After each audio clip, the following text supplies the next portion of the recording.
Bienvenidos a mi canal, somos Santiago de León Audio, un grupo de artesanos dedicados al sonido de alta fidelidad y este es el primer video que grabamos en este 2024 al que hemos logrado sobrevivir, nadie sabe cómo.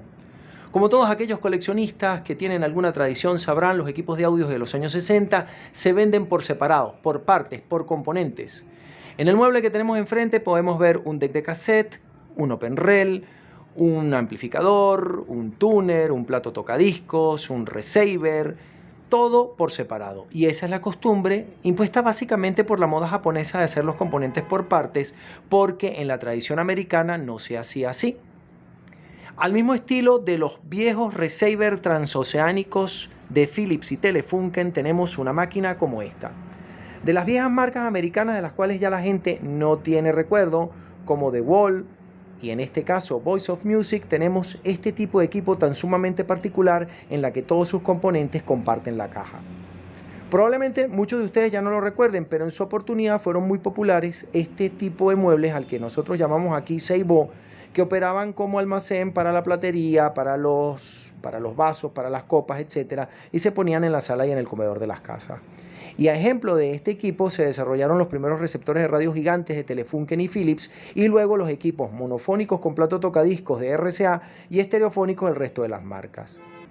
Así por ejemplo, Philips, pero sobre todo este lado del charco, General Electric y Admiral y otro montón de marcas más, hicieron equipos como este que en Venezuela se llaman Radio Pickup, que incluyen un plato tocadiscos, a veces radio, siempre un amplificador monofónico y a veces estéreo como es este el caso, y poco más que eso. Ya les muestro cómo se usa este equipo tan sumamente curioso y particular.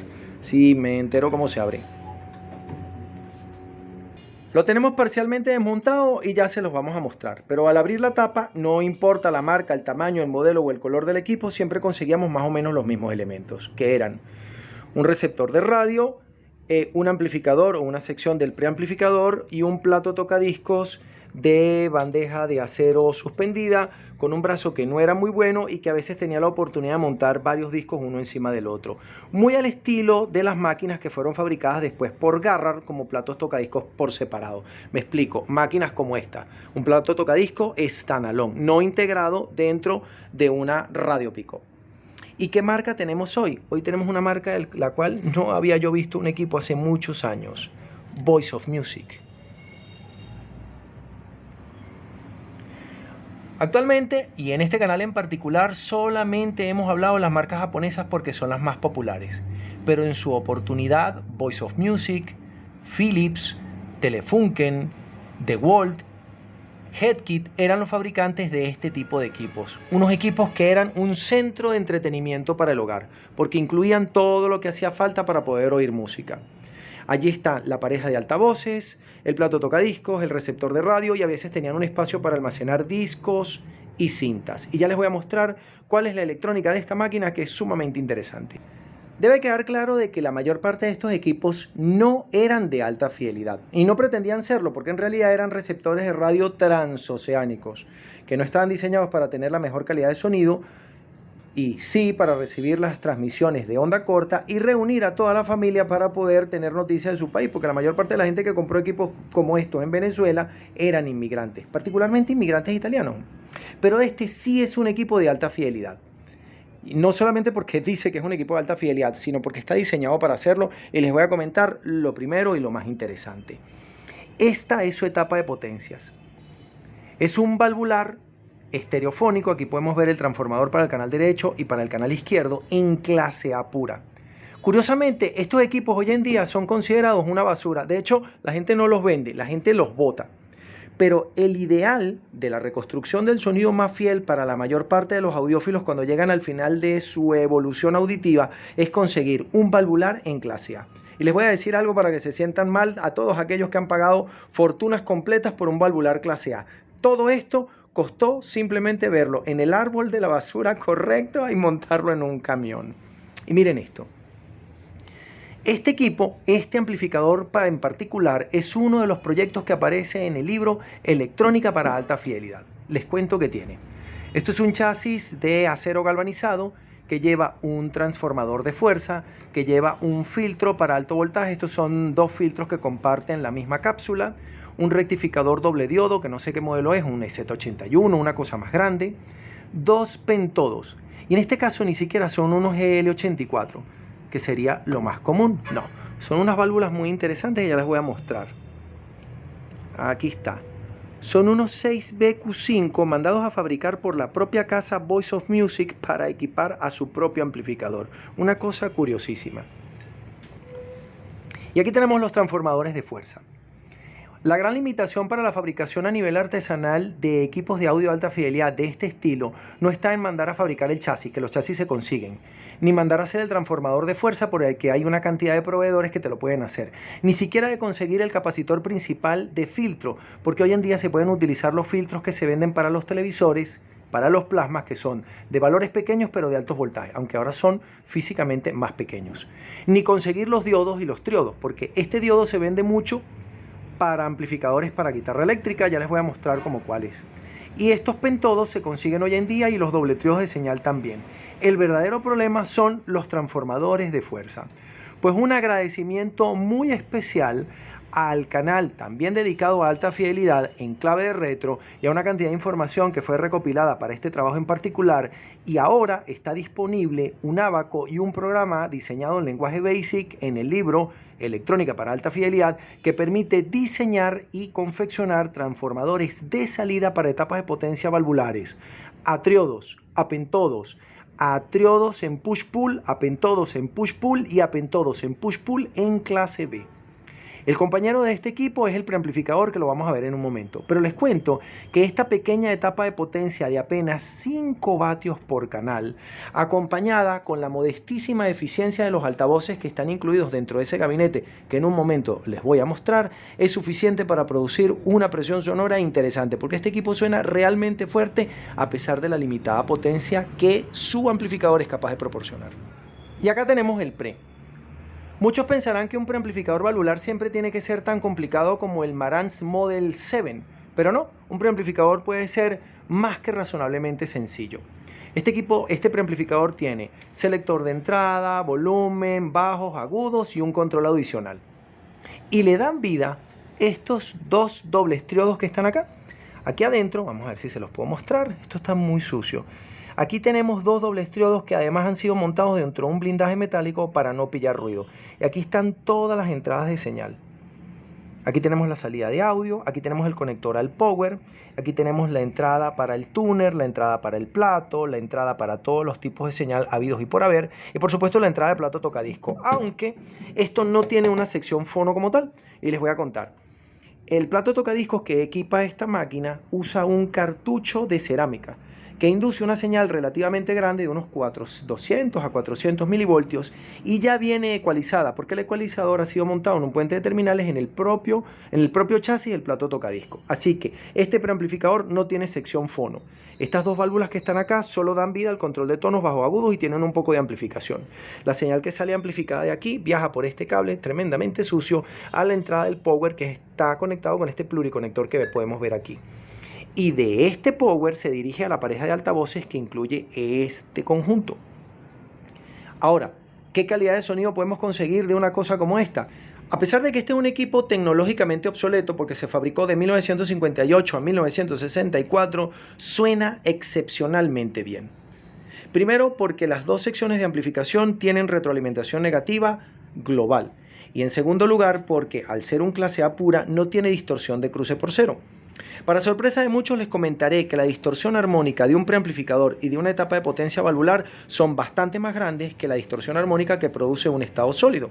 Por ejemplo, la distorsión armónica que tiene el preamplificador y la etapa de potencia de este Receiver Pioneer de 1971 es muchísimo más pequeña, 0.05% de distorsión a 1 kHz a plena señal para el PLE y 0.25% a plena señal para el Power, entregando la potencia nominal que son 40 vatios por canal. Mientras que este pequeño conjunto tiene una distorsión del 0.3% para el preamplificador y hasta el 1% para la etapa de potencia. Pero hay una diferencia. El grueso de esa distorsión creada es par, porque una etapa de potencia y un preamplificador en clase A pura solo pueden generar distorsión armónica par. a excepción de que lleguemos al punto de saturación de los transformadores acople, en cuyo caso sí tendremos un poquito de distorsión armónica impar, pero eso es otra historia. Y la distorsión armónica par es amigable con el oído, así que no se percibe como distorsión, sino como un sonido dulce. Por eso, todos los diseños tradicionales de los años 50, 60 y comienzos de los 70, valvulares de McIntosh, se siguen fabricando hoy en día con el mismo esquema, con los mismos componentes y con la misma tecnología, y la gente los sigue comprando con gran entusiasmo, porque estos son equipos que tienen un sonido muy dulce. Para complementar la instalación electrónica de este equipo hace falta la acústica, que en un equipo de estos era realmente muy sencilla. Este conjunto lo que trae son una pareja de altavoces en configuración de suspensión acústica. Falta la tapa que va aquí atrás, que hemos retirado para que puedan ver el interior del equipo. Veamos. Este es el gabinete donde va el plato tocadiscos. Este es el gabinete donde iba el tuner. El preamplificador es muy pequeño, así que no lo vamos a considerar como un elemento por separado. En este espacio que estaba acá iba propiamente la etapa de potencia. Y aquí podemos ver los parlantes. Ese es un parlante especializado en bajos, lo que hoy en día llamaríamos buffer, y compañero con él tenemos otro pequeño parlante con un domo de papel de 1,5 pulgadas de cono para los agudos, lo que hoy llamaríamos tweeter. Y podemos ver que como simple filtro divisor de frecuencias lo que tenemos es un triste capacitor de papel embebido en aceite que ya debe estar más o menos seco, porque a pesar de que los agudos han sonado, no han sonado completos. Porque lo más interesante es que este equipo está original de fábrica, no se le ha cambiado nada nunca y a pesar de eso funciona. Ustedes recordarán de videos anteriores que he tenido que reparar un montón de equipos de los años 70 y 80 que están totalmente hechos mierda. Pero este Perol, que es muchísimo más viejo, todavía, aún hasta el sol de hoy, funciona. Una de las cosas malas es que en esta época no se utilizaba material absorbente acústico, ni relleno, ni ningún tipo de cosa. De hecho, el gabinete no está dividido en dos partes para que sean dos espacios acústicos separados, uno para cada parlante. Así que es una sola caja acústica, no sé si la pueden apreciar, para los dos componentes. Aquí tenemos la tapa, que ya les voy a mostrar, que nos indica el orden de las conexiones para poder armar el equipo. Lamentándolo mucho, no está en buen estado y se ha perdido el esquemático. Les voy a contar una cosa interesante y curiosa. Todos estos equipos valvulares solían tener en su interior una etiqueta, una tapa en papel con un barniz de un material que lo protegía, con el esquemático electrónico de los diferentes componentes. En este caso sería de la radio que iba en este espacio, del preamplificador y por supuesto de la tapa de potencia que iba acá. Aunque les parezca una construcción rara, todos los equipos que yo he revisado de este estilo estaban hechos así. La etapa de potencia por separado, el preamplificador por separado y la radio por separado. Era muy poco común que viniera todo junto, pero lo que sí era común era que la gente comprara componentes para armarlos, componentes separados, para armarlos todos juntos dentro de un Seibo y empotrar los altavoces y montarlos junto con una biblioteca o algo por el estilo. He visto cómo los despedazan cuando hacen las ventas y hay que arrancarlos de la pared para poder llevarse la parte electrónica. Ahora les muestro el power. Ahora les muestro la última curiosidad de este bellísimo conjunto. Los equipos electrónicos valvulares prácticamente no necesitaban componentes electrónicos y aquí lo van a poder notar en forma clara y evidente. Verán, acá se ve el transformador de potencia, acá está el socket de la doble válvula rectificadora, acá están los sockets de los pentos de salida, aquí está la base de baquelita con los terminales RCA de entrada. Aquí está la base de baquelita que es el capacitor principal con el filtro. Aquí está el pluriconector que nos conecta con la etapa de potencia. Acá están los terminales de entrada. Aquí está el punto de operación de los pentodos. Estos son dos potenciómetros de alambre. Los controles están por fuera y se hacen con un destornillador para poder ajustar el punto de operación y que operen en clase A perfectamente centrada en la mitad de la recta de carga. Pero quiero que vean algo que les había mostrado antes en la etapa de potencia Crown IC150 de 1968. El cableado está hecho en, bueno, no se puede apreciar bien, espero que lo puedan ver, está hecho en alambre de cobre cubierto con hilo. Hay algunos cables sí que ya son más modernos y que es varias almas de cobre, varios peros de cobre cubiertos de plástico, pero en este momento todavía no había llegado la petroquímica y por eso podemos ver que los aislantes son de cerámica nácar oscuro o de plástico nácar oscuro y de baquelita. Tiene una construcción súper interesante. Para todos aquellos que tengan curiosidad en este proyecto, más adelante vamos a hacer el cálculo para que vean cómo se diseñan los transformadores y cómo tienen que hacerse para que funcionen. Y también formará parte, y es uno de los proyectos del libro Electrónica para alta fidelidad. Menos podemos decir del pre, porque el preamplificador está completamente blindado y eso tiene por propósito justamente escapar del ruido. Estas cápsulas que ustedes pueden apreciar aquí afuera son unos blindajes que evitan que estos dobles triodos capturen el ruido del exterior y queden aislados con una pequeña jaula de Faraday. Se colocan afuera de la caja para que su calor no eche a perder los componentes, porque aquí adentro sí hay un montón de capacitores electrolíticos que son los de polarización y paso de señal. En el caso de la etapa de potencia tenemos un solo capacitor, o lo que parece ser un solo capacitor. Pero si yo volteo por acá y la cámara enfoca y yo les puedo mostrar la leyenda, no va a enfocar nunca, qué desgracia. Bueno, si se pudiera ver la leyenda que trae el capacitor, se darían cuenta de que aquí adentro hay 4 capacitores distintos, que son el banco de filtros que se encarga de alimentar a la propia etapa de potencia, un filtro que se encarga de alimentar el voltaje de bajo ruido de la polarización y otro filtro adicional para el voltaje negativo que hace la polarización de los pentodos. Muy curioso cómo está hecho. Mientras que de este lado sí tenemos un montón de condensadores, pero el diseño se ha hecho también que este filtro, a pesar de que tiene ya 50, 60 años encima, sigue estando en buen estado porque este conjunto funciona. Ahora sí, la cámara nos ha querido permitir que vean el valor de las piezas. Miren, ahí hay un condensador de 60 microfaradios por 450 voltios, 40 microfaradios por 450 voltios, 20 microfaradios por 450 voltios y el último no lo vamos a poder leer, pero es el voltaje de polarización de las rejas de los pentodos de salida, que es un condensador de apenas 25 voltios. Así está hecha esta bonita pieza, que es un conjunto, en este caso, de 4 capacitores y no de 3. Y lo han hecho también, insisto, que ese capacitor, a pesar de todos estos años, sigue estando en buen estado. Aquí tenemos los conectores para parlante de 8 ohmios y para parlante de 16. Los que hayan visto los valvulares de Macintosh recordarán que aquí hay un conjunto de conectores que permiten seleccionar la impedancia a la que se van a acoplar los transformadores con los parlantes. En este caso no tenemos esa sofisticación, sino que tenemos una salida de 8 ohmios y una salida de 16 ohmios. Aquí entran los destornilladores para actuar sobre los potenciómetros que permiten regular la corriente de reposo de los pentodos y ponerlo a trabajar justamente en el centro de la recta de carga. Del lado del preamplificador hay poco que decir, pero en un momento vamos a quitar una de estas tapas para que lo puedan ver por dentro. Finalmente vamos a ver el interior del preamplificador. Insisto, nadie trate de comparar este sencillísimo preamplificador con un Marantz Model 7 o con un Macintosh Model 11, pero lo vamos a ver en detalle de todas maneras para que aprecien que también tiene una construcción artesanal y que es interesantísimo. Lo primero que pueden apreciar es que no utilizaron ni un puente de terminales. Todo se ha conectado desde los terminales RCA hasta los propios puntos de conexión de cada uno de los potenciómetros dobles, porque este es un equipo estereofónico. Gracias a la altísima impedancia de paso entre todas las señales, todos los condensadores requeridos han sido simplemente cerámicos. Y eso es muy curioso porque, como todos ustedes recordarán, no se usan capacitores cerámicos para el diseño de secciones de audio. En su lugar, los proyectos que ha presentado mi canal, bueno, sí, aquí hay un puente de terminales, uno solo. Los proyectos que ha presentado, que sugieren mi canal, y los proyectos que sugieren el resto de los canales que están dedicados a la difusión de este tipo de asuntos, de montajes de audio, de reparaciones y tal cosa, lo que proponen es utilizar capacitores de poliéster metalizado o capacitores electrolíticos de alta calidad. Que por cierto, este equipo tampoco funciona. Yo pensé que había alguno que otro capacitor electrolítico aquí adentro y sucede que no hay ninguno.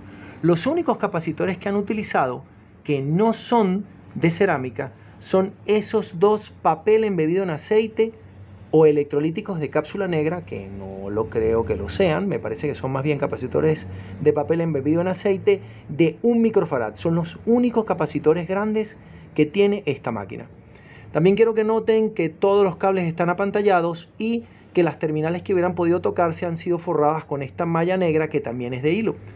Esto hoy en día no se utiliza. Aquí hay otro pequeño puente de terminales. Esto que está aquí es un puente de terminales. Todo metido dentro de un blindaje, y quiero que sepan todos aquellos que tienen equipos transistorizados que se quejan de que los potenciómetros al girarlos hacen ruido, que ninguno de estos potenciómetros fabricados en la década de los años 50 hace ruido de ninguna clase. Es impresionante. Esto que está acá es el selector de entrada que hemos visto, igual que en todos los amplificadores integrados. Todos los cables vienen de los terminales RCA que están colocados acá atrás. Esta es la conexión de la línea de energía que viene desde el power, porque este cable que tiene la línea de alimentación justamente de potencia es la que debe alimentar el ánodo de los tubos. Y también llega el voltaje de alimentación de 6.3 voltios corriente alterna para el caldeo de los filamentos. Una construcción genial. Pues esto es lo que yo quería comentarles de este maravilloso equipo antes de que empecemos a intervenirlo, a repararlo, a romperlo, lo que corresponda. Primer video del año desde Santiago de León de Caracas. Saludos y suerte.